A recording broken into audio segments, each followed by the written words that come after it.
Hello, everybody. Listen, these women have the right energy right here. I want everyone to match this energy right here. We just saw a phenomenal movie by the one, the only, Baz Luhrmann. Let's put our hands together. Let's see what the maestro has to say.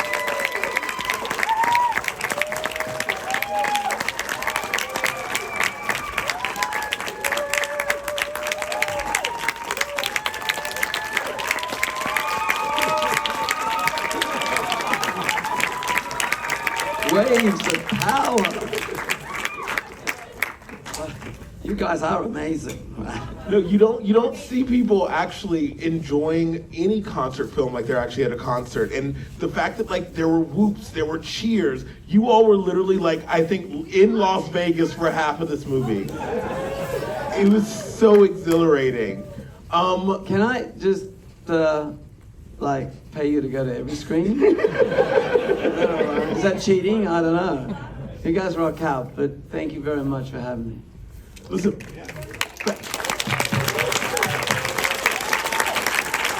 I mean, truly, Baz, you somehow did like a really amazing magic trick. Something that I'm always wondering about when as a theater maker, right? How one invokes liveness in the space of theater, how in the space of a film, right? How one it creates for the audience that same sense of ephemerality. The fact they have to be here now or else it might never be there again. Was like, how did you get the idea of editing the film in this manner? Well, in this case, it was about getting out of the way and letting Elvis be Elvis. And I mean, that sounds simplistic. Yeah. But I think more than anything I did, you know, like I did the quick potted history. Probably some of you have heard the story, but this is an accidental film. It wasn't meant to happen. And I was making Elvis the movie, and Ernst Jorgensen said to me, look, I think there might be some lost footage that you could use in the showroom. So I had the resources because it's expensive, to get the guys to go into the salt mines in Kansas City, literally salt mines, where they hold all of the MGM footage, and thought we might find a reel. And anyway, it was a bit, you know, I didn't actually go, but I'm getting pictures. It was a bit Raiders of the Lost Ark, you know, dun, dun, dun, dun, dun, boom, kick in the door, and 65 reels of negative guys, of the Vegas show 1970, of the tours, and some 8 mil came into our hands at the same time. So amazing, but no sound. So we have all the negative, but no sound. And then we start to transfer it. I start to see what we have. It's towards I don't use it in the movie, but I realize that, you know, we're left. Jono Rebin, who's my creative partner in this, editor and producer. Woo! What a great force. It's like, we can't put it back in the salt mines and just, you know, the room smelled of vinegar. Do you know what that is? When it starts to vinegar, that is negative falling to pieces. So we convinced Warner's to at least scan it, and that took forever. And then it was 2 years to find Mag, and Mag is original soundtrack used in other cutting versions. Crawl it back. The band, the voice and everything, that was great. Some of the orchestrations were not well enough recorded. Some, you know, Sweet Inspirations stuff great, but some not. So we had to find ways of solving that. But then, yes, to answer your question, Jeremy, yes. I was like, I know all this stuff. Short and efficient. I'm avoiding the answer. No, but I'm not, because in the short, efficient answer really is, we found this 40-minute tape of Elvis in a really unguarded way, just talking about himself, like in a way in which you're not used to hearing Elvis do that. And the light bulb went on. We went, you know what? That's it. We've got to make something. We can't just heat up the other docos. We had to get it all in. And we thought, let's just let Elvis tell his story through his own words and his music. And you know, that's the thing about Elvis docs, and there's some really good ones, but it's always talking heads, you know? It's always someone telling you about him. You know, I bought some gas in Elvis's car one day, and he looked at me, and I wrote a book, you know? And it's that thing. So we made that decision. Let Elvis tell his story. But when it came to him performing on stage, and that's the thing, there's no one quite like Elvis on stage for many reasons, not the least of which is you saw it in the movie. He never rehearsed it. He didn't rehearse steps. What he did was he became the music. He became, he's doing all the orchestrations with voice. He's working with the band and the audience in a kind of whipped up, emotional, almost religious state where everyone's got their eyes on him. They never know what he's going to do, And I think we wanted to convey that feeling in the theatre, and we, of course, mixed it in a way, and we caught audience in a way, but the number one focus was to make you feel like you were there for a very important reason.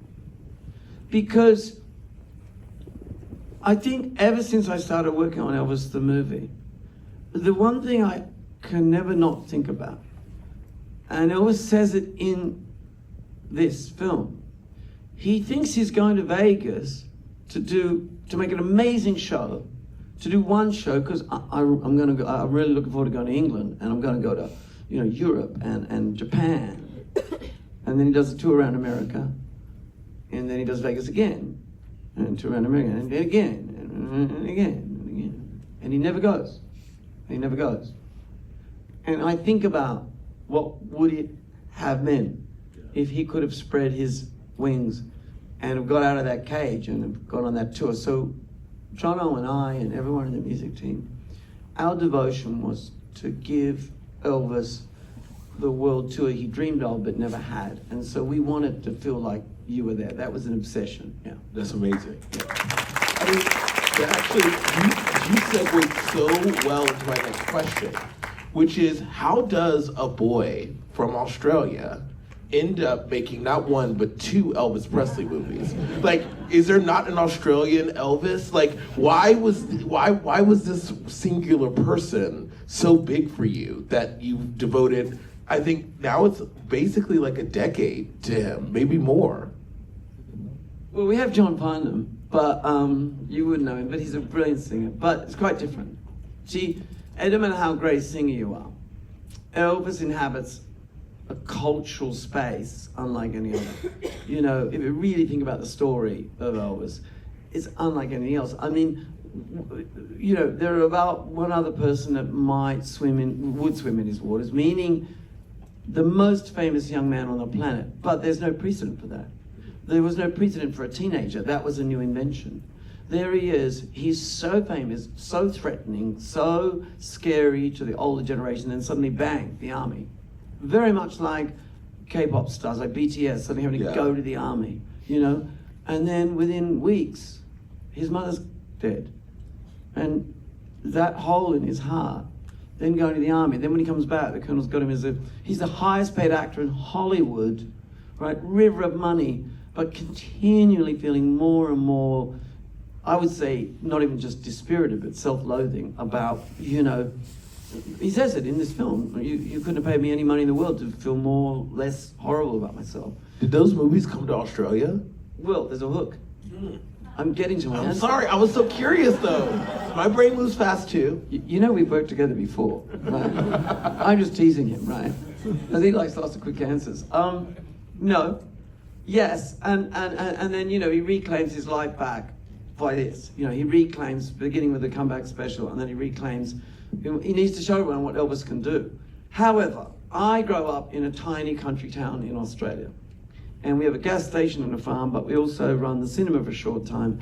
And every Sunday we had an Elvis matinee. And that would be my door into Elvis. And to me, he was the coolest man in the world. And I would have been singing something like Easy Come, Easy Go, going, wow, yoga is what yoga does. And I'm going like, wow, what is this yoga thing? How weird. But that was the end. And then I was ballroom dancing and Burning Love dropped. So, I'd say put Burning Love on, it really gets you going. And he was there, but then I grew into other musical tastes and things. He was always there. But the real answer about my journey on Elvis, the film, was I always thought of Amadeus as I love Amadeus. But is it about Mozart? or is it about jealousy? And when coming to this idea of a musical biography, I just think Elvis sums up America in so many ways, for the good and the bad and the ugly and the whatever. Is a great, for the 50s, the 60s and the 70s. So I set out to do that. And I thought at the end of Elvis the movie, Elvis would be leaving the building. But damn it, we found all this footage. And I was like, you know, apart from the fact that rumors got out that we had the footage, and it was a bit like, release the footage, you know. I just felt a responsibility to do it.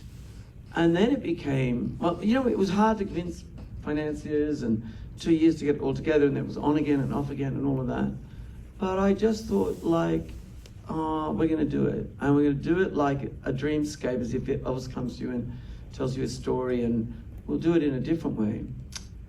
And it was the most enjoyable thing I've ever actually worked on.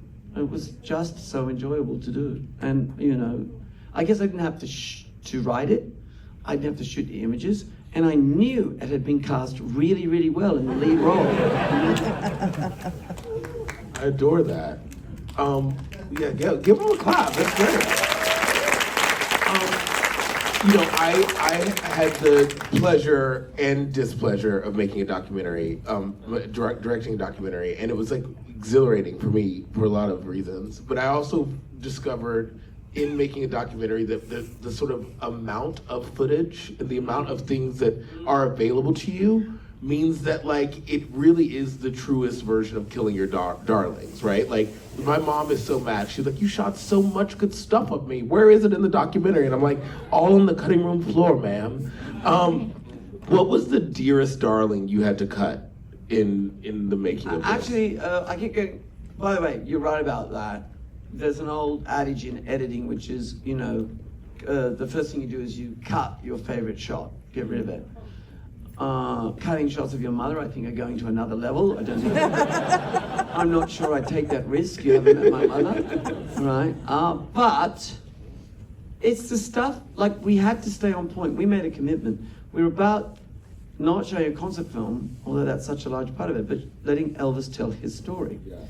But there's stuff like, there's such cool stuff like him hanging out with the Sweets, and they're talking about a guy that used to be in the band, and Elvis just hanging there, so yeah, well, he got married, and well, he had to go back, and they go, really? And you just kind of feel like, and you know, look, I don't know what you guys, your experience is, but one of the great discoveries of seeing so much footage about Elvis, the big surprise, was I knew he's funny, but I mean, he's hilarious, and he's so goofy. And I've got a bit of a theory, which is in spending all that time in Graceland and having the office and meeting like Sam Bell and hearing about how poor Elvis was. I mean, Sam said, look, Elvis was living in one of the few white houses in the black community. And he said, you know, my grandparents, we had a nice garden patch. It was a good house. But he was from East Tupelo. I mean, he was really poor. And his father was in a famous jail. And I think that shame was with him. But then he grows up into this kind of Greek god with an Orphean-like voice. And I think, well, it's like this, you know, Cissy Houston was in the Sweets the year before. And she has this little daughter called Whitney. And Whitney, Elvis comes in one day. I think Whitney's about 10 or something. And Whitney tells it, she goes, you know, Elvis comes in and it wasn't like, well, hello, Mr. Elvis. It was more like, you just stare, you know? You just stare. And I thought to myself, well, I think it's his thing that inside he's this incredibly sensitive, vulnerable, still insecure, but spiritual, kind. So much footage of him being polite, just overtly polite. But he kind of looks like the statue of David and can sing like, you know, anything, you know. And it's intimidating.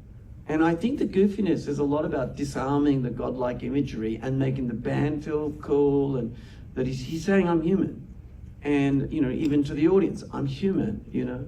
And I think that disarmament, coupled with this kind of extraordinary physicality and ability to move and channel music and take, you know, a folk song like, you know, Bridge Over Troubled Water and turn it into a gospel powerhouse, like that gift, it's him disarming people about it. It's just saying I'm human. So I don't even know if that answers the question, but you know. You kept cutting towards the humanity and cutting towards him telling that part of his story, is what I'm hearing. Yeah. I think sometimes it was great stuff, but you went like, no, we've got to stay on point with him. And I think, you know, he says that great line, and he says, look, it's very hard to live up to an image. The image is one thing and the man is another. It's very hard to live up to it. And he says, you know, and I think we tried to stay on point with showing Elvis the man and not just Elvis the image, you know? Then Elvis the man, you know, I don't want to, I mean, you know, you really want to know what Elvis actually thinks?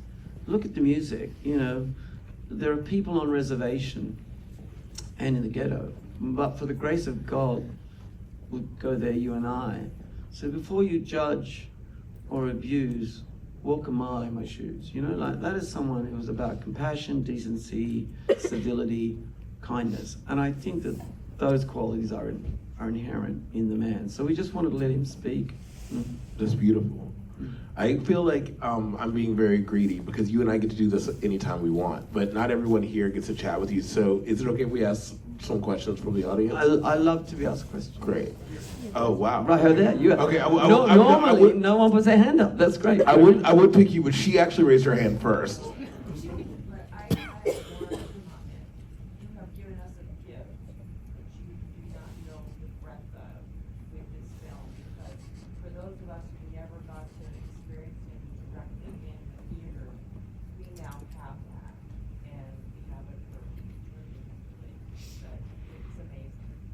Beautiful.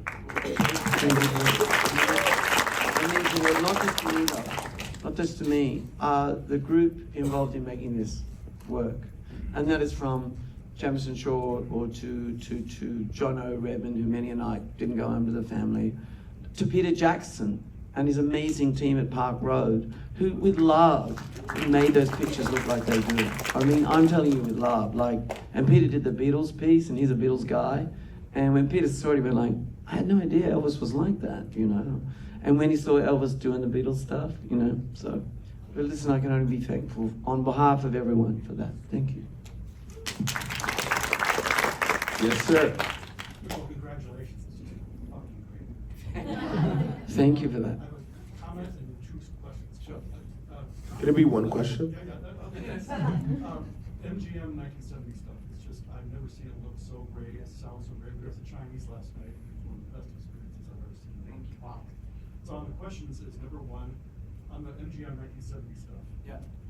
What was the most surprising thing you saw about it? And then secondly, are you ever going to release the full concerts, all 6 of them, in the totality? Yeah. There's just so They're great questions.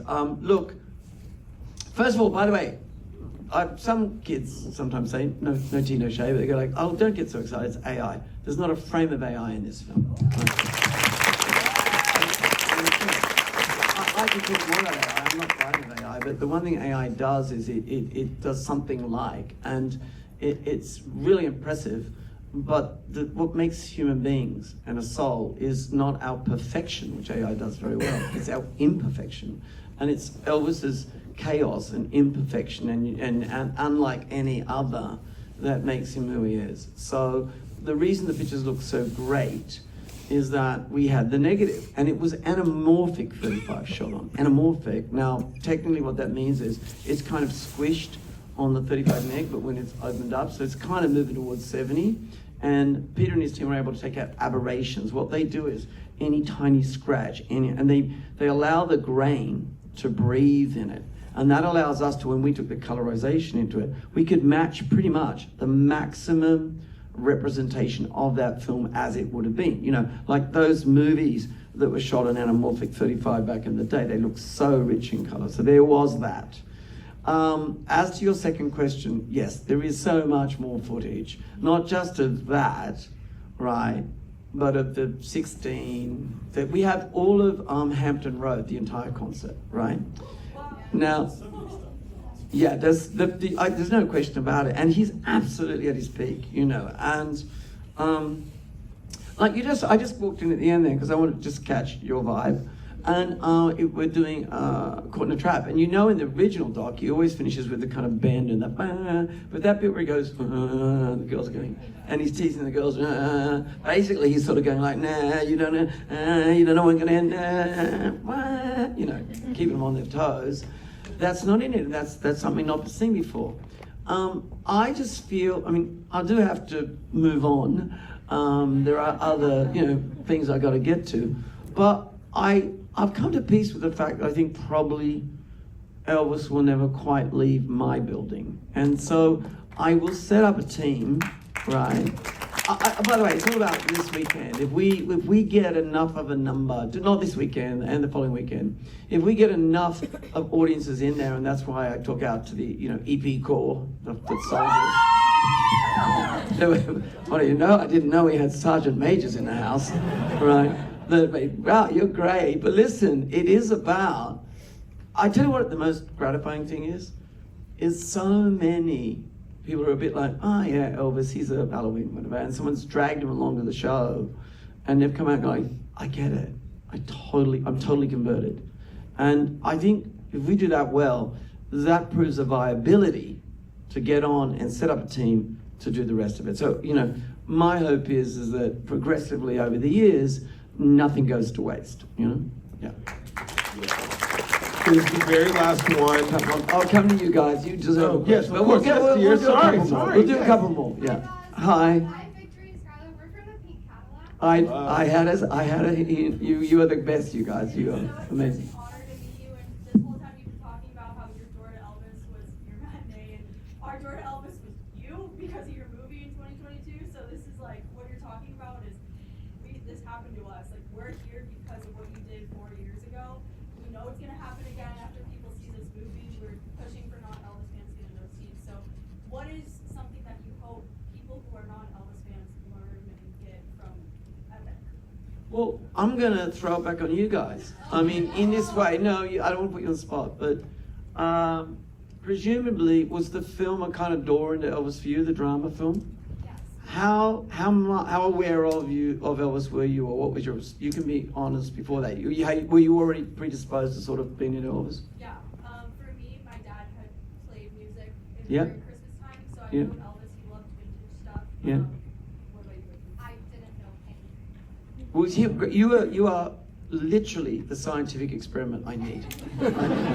Because one thing I want to say to everyone, and this I think we can get out there, it's a generational thing, this Elvis moment. I mean, what's amazing is that grandparents put their 10-year-olds in front of the Elvis movie when it was went online on streaming, and I've saw so many videos sent where they're jumping up and down. And now 13-year-old kids, the other one of dressing up is the Elvis. So I think there's this great generational handing down, which is what happened to you. But you went into Elvis, you saw the film, that opened up you to Elvis and what he stood for. I mean, what he stood for is the music, but it's the human being, it's the humanity, right? And then now you're going further down this journey, and you guys are kind of cheerleaders for it. And I think that, you know, I mean, I wouldn't go making bets to people, but the thing is to challenge them to at least, it's a bit like a Guinness. I don't really drink beer, but, you know, it's like, try a Guinness at least twice, you know? Yeah, but I think my hope is what's happened to you guys. One of you, your dad liked it, so you're kind of exposed to it. You, not so much. But now look at you. I mean, you know, you just kind of, I know, I'm not telling you to rock out, you know? It's that Elvis magic. That's what we call it. Yeah, Elvis yeah, magic. yeah. That night that I saw your film, like in my seat, I literally felt like a vibration through me, and I was like, yeah, I know of Elvis, but like, why is this speaking to me so much? And that night, I was like, deep dive, and then I went on TikTok, and I was like, does anyone else feel like this? Because I feel insane. And then everyone else was like, yeah, I also feel like this, and this is what happened in summer 2022, guys. There's so many of us now that go to Graceland because of you. Every Elvis birthday, like we're in the guest house lobby building a community. Everyone comes up to a young Elvis fan. How are you a fan of Elvis? The Elvis movie 2022. They go, really? And this has happened so many times. So it's just, it's great work. So thank you so much. Yeah, you get real emotional. But can I tell you something? The guys, you know, we have the social feeds now, and I saw you take in Vegas your whole family and your dad. Oh, wait, yeah, that's Yeah. not Oh, was that your dad? Yeah. And it was so nice. And you say, well, Dad, you're about to see Elvis. And he goes, yeah, I'm kind of more into you too. And I'm thinking, well, he's in for a bit of a surprise at the end of the film, you know? But, you know, and then they come out and they're kind of into it, you know? So, look, I don't know what to say except it's a beautiful thing. If I make one thing that touches one person, that's great. But the way you're talking, it's an authentic thing. And, you know, I was young once too, you know? And I grew up in a very isolated place, and I was, fandom is kind of connecting with art or a person or a personality and it lifting you up. And, you know, I know what you mean when you said vibration, because if there's one thing about Elvis, it's a unique energy that he has that is so unpredictable. I mean, he cannot stand still.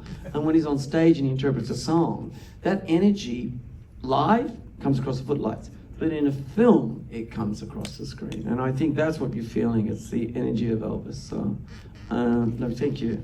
Thank you. I'm so sorry.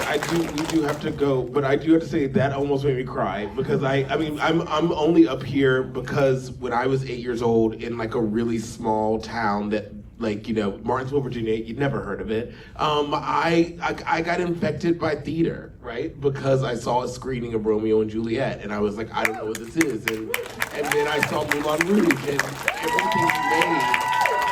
He has this ability to infect people, truly. Like, and that's a good thing in this metaphor. But you get inside of their spine and in their imagination and make the world around them bigger, even if they're from a really small place. I'm very excited for this weekend and next weekend, and I hope you guys spread this sort of crazy, infectious energy, because it's very powerful. Well, first of all, thanks for me.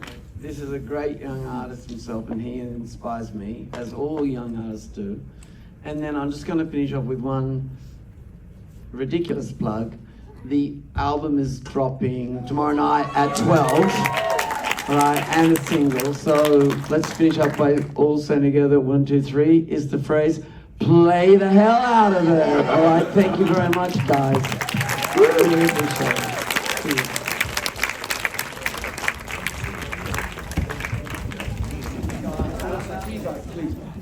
No, Presley, but listen, we are, you know the scene where Elvis is going through all the girls being kissed, and you can see the Colonel guiding him? Yes. We're rehearsing that scene, and it's the day before shooting, and I say, okay, let's bring Tom over to rehearse. And we had to work out, because COVID was around, how to do it. There were certain rules about, you know, not too much physicality.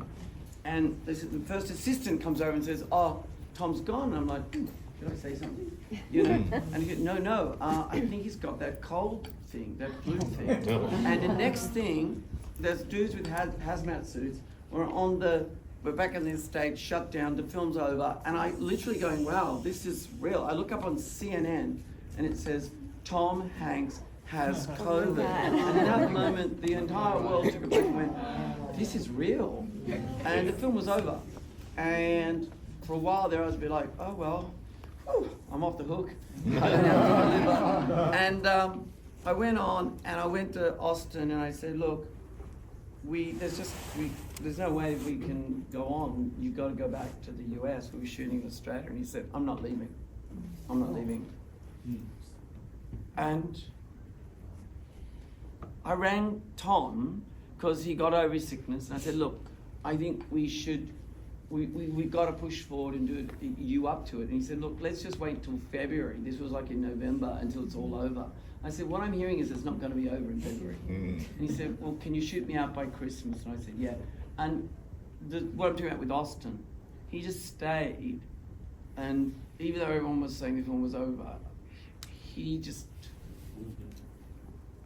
willed it. He willed it to happen. Yeah. Thank you so much, guys. Thank you. Thank you so much. Thank you, guys. Thank you.